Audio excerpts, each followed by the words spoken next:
वह औरंगाबाद के स्पेशल जो हमारे खासदार है, निकम्मे तो पूरे आमदार है। मैं सिर्फ खासदार निकम्मा ये नहीं कहूँगा, पूरे आमदार भी निकम्मे हैं।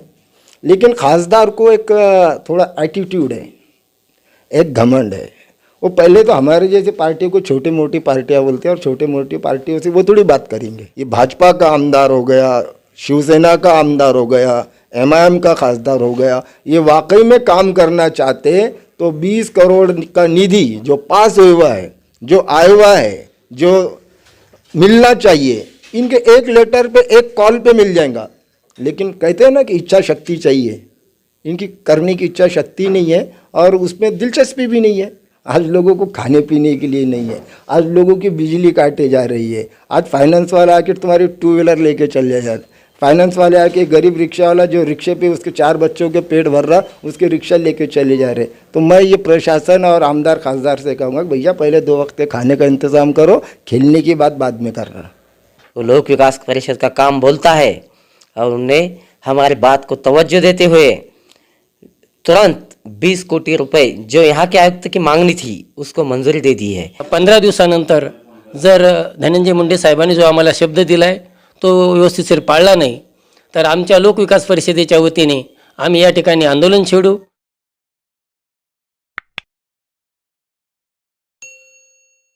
आप देख रहे हैं एसडीएम न्यूज, मैं रियाज अंसारी। आज हम लोक विकास परिषद के कार्यालय आए हैं और इनके अध्यक्ष है, ये सदर हैं, राष्ट्रीय अध्यक्ष भी हैं। और हम तमाम दर्शकों को बता दें, इसी चैनल के माध्यम से 26/7 को महानगर पालिका पे एक आंदोलन किया गया था, लोकशाही मार्च से एक निवेदन दिया गया था। कारण ये था कि पूरे महाराष्ट्र में बिलखुसूस औरंगाबाद में ऐसे लोग जो बेघर है, जिनकी नोंद हो चुकी है, उनको आज तक घर नहीं मिले और तमाम पॉलिटिकल लोग खामोश है, पार्टियां खामोश है। लेकिन लोक विकास परिषद ने तमाम 85,000 ऐसे लोग जो बेघर हैं, जो बेछत है, उनके दर्द को महसूस करते हुए संघर्ष किया, आगे बढ़ी। और अभी हाल ही में जैसे हमें जानकारी मिली कि इन्होंने जो तो समाज कल्याण मंत्री धनंजय मुंडे से मुलाकात की। चलिए पूरे विस्तार से जानते हैं किस प्रकार से मुलाकात हुई, क्या मांग हुई और उन्होंने आश्वासन क्या दिया। सर, हमारे चैनल में आपका स्वागत है। और ये बोलिए आप, जैसा आपने हमें भी मालूम पड़ा कि आपने मुंडे साहब से मुलाकात की, तो पूरा विस्तार से बताइए कैसा रहा आपका कार्यक्रम। जी, सबसे पहले तो आप जानते हैं कि हमने जो है तो 26/7/2021 को औरंगाबाद महानगर पालिका के अतिरिक्त कमिश्नर, इनको हमने एक निवेदन दिया था और हमने उनसे मांग की थी कि औरंगाबाद में पंतप्रधान आवास योजना जो आपने चलाई है वो तो सिर्फ पेपर पर ही चल रही है, प्रैक्टिकल ज़मीन पे कुछ नज़र नहीं आ रहा है। और इसी के साथ साथ हमने पूछा था कि भाई एक रमाई आवास योजना ये भी आप चला रहे हैं, लेकिन इसकी हकीकत ये है कि ये भी योजना जो है तो ज़मीनी लेवल पर फेल हो चुकी है। तो हमने कहा था कि भाई इसमें जो है तो 4157 घरकुल में बना के देने का जो है तो इसका एग्रीमेंट हुआ है कि औरंगाबाद में 4157 घर हम बनाएंगे। अब 4157 घर के लिए तकरीबन 84 करोड़ रुपए की ज़रूरत थी, जिसमें से समाज कल्याण ने कॉरपोरेशन को तकरीबन 51 करोड़ रुपए जो है तो दिए थे। अब 51 करोड़ में 2,500 के आसपास घर महानगर पालिका ने बना दी। कुछ कंप्लीट हो गए और कुछ अनकम्प्लीट थे। अब महानगर पालिका के पास का पैसा ख़त्म हो गया। महानगर पालिका ने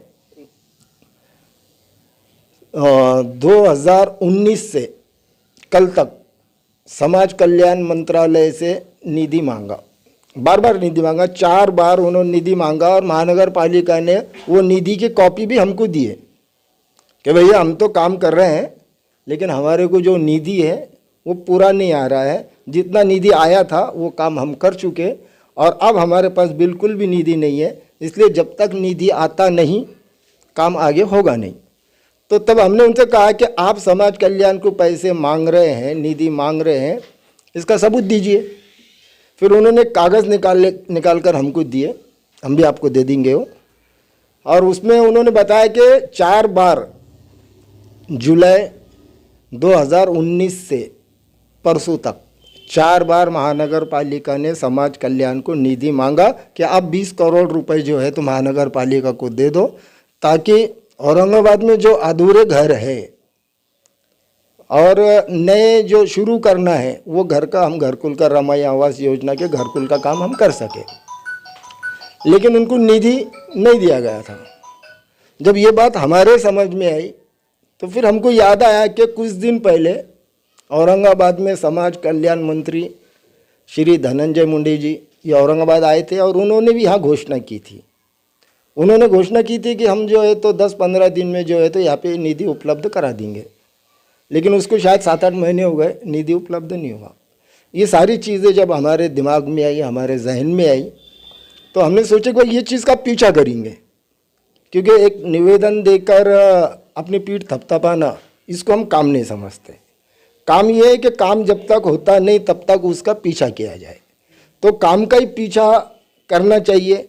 ये हिसाब से कल 1 तारीख को 1 अगस्त को मैं, हमारे जिला अध्यक्ष मधुकर ढेपी जी, हमारे मराठवाड़ा अध्यक्ष सचिन गाड़े साहब और हमारे शहर अध्यक्ष जावेद सालम चाउश और दूसरे और कार्यकर्ताओं के साथ जो है तो हम कल परली गए।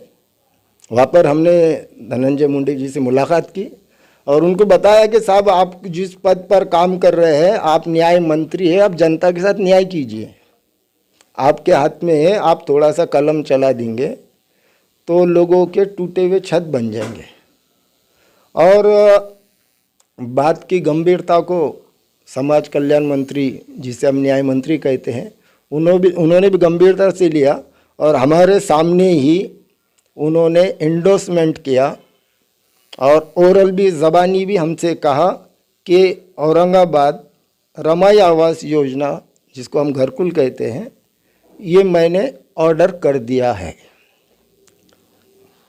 बहुत खुशी की बात है, ऑर्डर कर दिया। हमारे सामने उन्होंने बम्बई भिजाने के लिए दे भी दिए। लेकिन अगर से ये काम कल को अगर नहीं होता है, ये समझो एक गाजर रहता है, एक लॉलीपॉप चॉकलेट अगर निकलता है, तो इसके बाद जो है तो ये सारी चीज़ें हम माननीय मुख्यमंत्री उद्धव जी ठाकरे के कान पर डालेंगे और उनको बताएंगे कि भाई गरीबों के जो घर हैं, जिनकी छतें टपक रही है और सरकार ने जो डिक्लेयर किया है वो काम पूरा करो। अगर नहीं कर सकते तो बोल दो कि हमसे नहीं होता, हमने ऐसे ही जुमले में कह दिया था, और कर सकते तो निधि उपलब्ध कराओ। 15 दिन के टाइम के अंदर जो है तो हम माननीय मुख्यमंत्री जी से मिलेंगे और उसके बावजूद भी अगर काम नहीं होता तो लोकशाही मार्ग से जितना ज़्यादा तेज़ आंदोलन कर सकते हम वो करेंगे। सर, हमने इससे पहले देखा है कि मीडिया के माध्यम से औरंगाबाद के खासदार इंतजार साहब ने भी जो है तो एक जिला अधिकारी से मीटिंग लिए थे, वो जो मीडिया में भी आया था कि उन्होंने भी आवाज़ उठाई थी। तो कभी कभी ऐसा होता है साहब के कुछ विषयों को लेकर ऑल पार्टीज को मिलना पड़ता है, जैसा भाजपा है, सेना है, कांग्रेस है, कुछ विषयों को लेकर मिलना पड़ता है।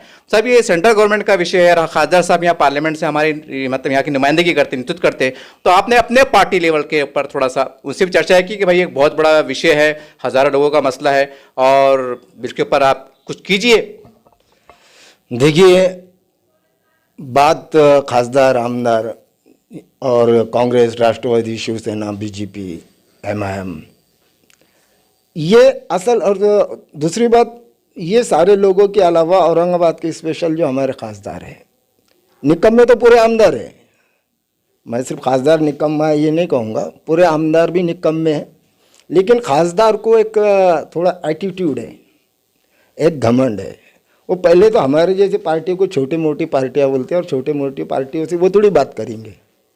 भाई, हम छोटे हैं, मोटे हैं, जैसे भी हैं, जितना काम हम कर सकते हैं हम उतना काम कर रहे हैं और हमारे काम में जो हमारे साथ आएगा हम उनके साथ में रहेंगे। और जो लोगों को इस चीज़ का घमंड है कि ये छोटी मोटी पार्टियां है, तो ऐसे बड़ी बड़ी पार्टियों के साथ तो हम नहीं चलेंगे ना।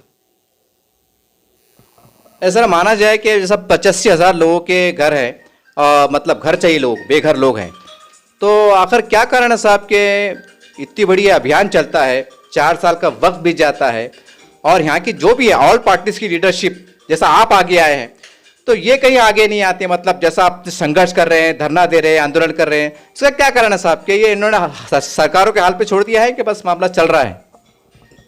देखिए, मैंने इससे पहले भी एक बार कहा था कि ये सब लोग जो है तो चोर चोर मौसेरे भाई है।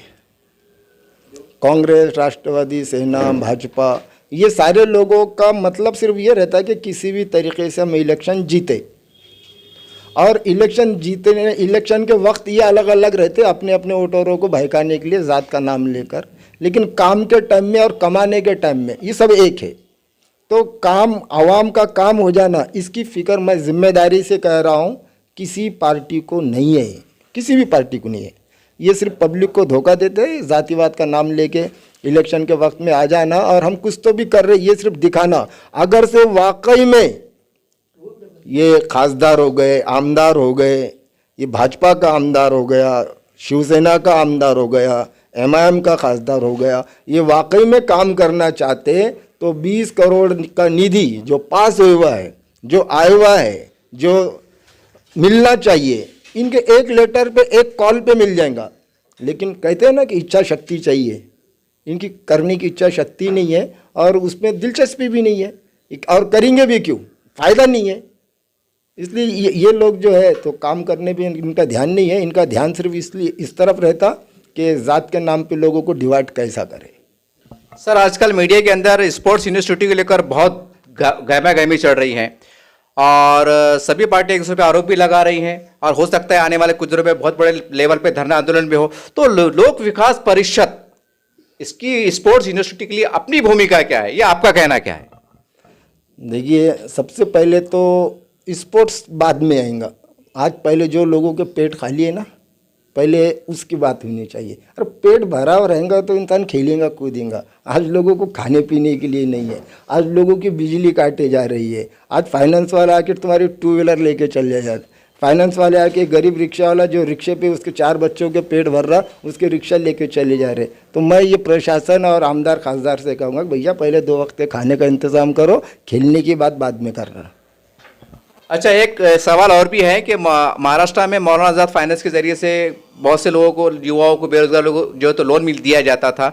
आखिर क्या कारण है कि सत्ता में रहने के बाद भी और हमारे पास इतनी बड़ी लीडरशिप होने के बाद भी कहीं ना कहीं ये रुका हुआ है? और जब हमने कई लोगों से बातचीत की तो उनका कहना था कि कोरोना काल चल रहा है, फंड रुके हुए हैं, जबकि सब काम हो रहे हैं। तो आपको क्या लगता है कि खासकर मौलाना आज़ाद के नाम से इनको थोड़ी सी चिढ़ है या कुछ और बात है? नहीं, मौलाना आज़ाद नाम से चीड़ नहीं है, क्योंकि मैं इससे पहले भी आपको बता चुका हूँ। जातिवाद असल में ये लोग पर्दे के पीछे जातिवाद नहीं करते। इनका जो जातिवाद रहता है ये पर्दे के सामने रहता, सिर्फ पब्लिक को दिखाने का रहता। असल में क्या होगा, 3 तरीके के लोग हैं, 3 पार्टियों के लोग हैं, और कमाई कम है, हिस्सेदार ज़्यादा हो गए। तब वो जो हिस्सा आ रहा तो पहले आपस में बांटना है, जो बचता है वो पब्लिक को देना है। तो बच रहा ही नहीं, जब बचेंगे जब देंगे। सर, आने वाले महानगर पालिका चुनाव में अगर मान लीजिए राष्ट्रवादी है, कांग्रेस है, सेना है, ये आघाड़ी के अंदर अगर चुनाव लड़ते हैं और एक तरफ एमआईएम है, तो ऐसे समय में लोक विकास परिषद अपने आप को कहाँ देखती है? देखिए, जब राजकीय पक्ष है, सियासी पार्टी है, इलेक्शन तो हम लड़ेंगे, लेकिन इलेक्शन में जात, मज़हब, कौम का सहारा नहीं लिया जाएगा। इलेक्शन सिर्फ काम की बुनियाद पे लड़ेंगे। अगर हम काम कर सकते हैं, लोगों की तकलीफ़ को दूर कर सकते हैं, सरकार की योजना लोगों तक पहुंचा सकते हैं, किसी के लिए हॉस्पिटल तक जा सकते हैं, किसी के लिए पुलिस स्टेशन तक जा सकते हैं, हम अगर लोगों के काम करने में सक्षम है तो लोगों के सामने जाकर कहेंगे, हक से कहेंगे कि आप हमको वोट दो। अगर हम ये काम नहीं कर सकते तो फिर हम लोगों के सामने जाएंगे भी नहीं। और मैं समझता हूँ कि औरंगाबाद महानगर पालिका के इलेक्शन लड़ने पुरता काम हम कर रहे हैं और आगे भी करेंगे। इसलिए महानगर पालिका का इलेक्शन भी हम लोग लड़ने वाले हैं। सर, ऐसे भी इशारे मिल रहे हैं कि मीडिया के माध्यम से कि आने वाले चुनाव के अंदर सेकुलर पार्टियां एकजुट होकर लड़ेंगी, और आप भी सेकुलर पार्टी के हैं, इसमें कोई शक नहीं है। तो अगर ऐसा कुछ माहौल क्रिएट हुआ कि भाई आप लोक विकास परिषद को अगर ऑफर दिया गया कि भाई आप भी आइए और हमको बीजेपी को रोकना है और आप एक साथ आइए, तो ऐसे में लोक विकास परिषद यानी कि आप बतौर अध्यक्ष क्या निर्णय लेंगे? नहीं, इसके बारे में तो अभी कुछ कहना मुश्किल है क्योंकि कौन साथ में आता कौन नहीं आता, कौन किसके खिलाफ लड़ेगा। और हम असल में छोटे मोटे लोग हैं, इसलिए वहाँ तक की अभी तो बात नहीं कर सकते, देखेंगे वक्त पे क्या होता है। अब सर एक फाइनल जवाब मैं आपसे चाहूँगा आपसे, जैसा मैंने ये रिपीट सवाल कर रहा मैं आपसे, आज पूरे औरंगाबाद ज़िले में स्पोर्ट्स यूनिवर्सिटी को लेकर बहुत गहमा गहमी है, तो क्या स्पोर्ट्स यूनिवर्सिटी बहुत ज़रूरी है कि 85,000 लोगों को घर मिलना ज़रूरी? मैंने पहले ही बताया कि सबसे पहले तो खाने को मिलना चाहिए, पीने के लिए पानी मिलना चाहिए, और जो लोगों के 4,157 लोगों के घर अधूरे पड़े हैं वो लोगों को घर मिलना चाहिए। पेट में खाने को रहेगा, पीने को रहेगा, रहने को घर रहेगा तो खेलने को जाएगा।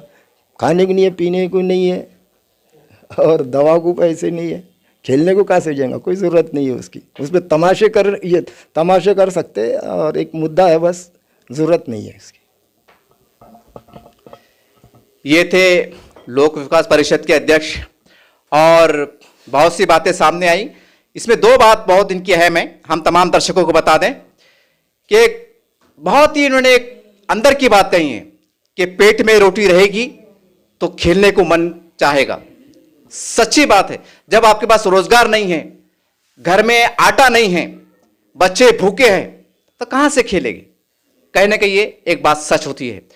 और दूसरी बहुत हैरानकुन बात यह है कि ये पार्टी का इस वक्त पूरे महाराष्ट्र में कोई खासदार नहीं है, कोई आमदार नहीं है, कोई नगर सेवक नहीं है, लेकिन ये पार्टी अपने बलबूते पर सक्षम होकर धनंजय मुंडे से बात करती हैं, नेतृत्व करती हैं और धनंजय मुंडे इनकी बात सुनकर कुछ न कुछ निर्णय लेते हैं। तो अब सोचिए, जो लोग सत्ता में बैठे हैं, खासदार भी है, आमदार भी है, नगर परिषद में जो भी है, वो अगर लोकशाही माध्यम से काम करे, जैसा अघाड़ी का नाम लिया जा रहा है, एकजुटता का नाम लिया जा रहा है, अगर ये ईमानदारी के साथ अगर काम करे तो क्या औरंगाबाद के अंदर 85,000 लोग घर नहीं मिल सकता?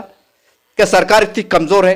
कोई यही पैगाम यहां से जा रहा है। तो उम्मीद करते हैं कि ये वीडियो वायरल होने के बाद और इस संगठन के अध्यक्ष की बात सुनने के बाद आप भी कहीं ना कहीं एक नैतिक तौर पर अपने दिल की आवाज सुनकर गरीबों के लिए आप काम करने की कोशिश करेंगे और राजनीति आप बाद में करेंगे।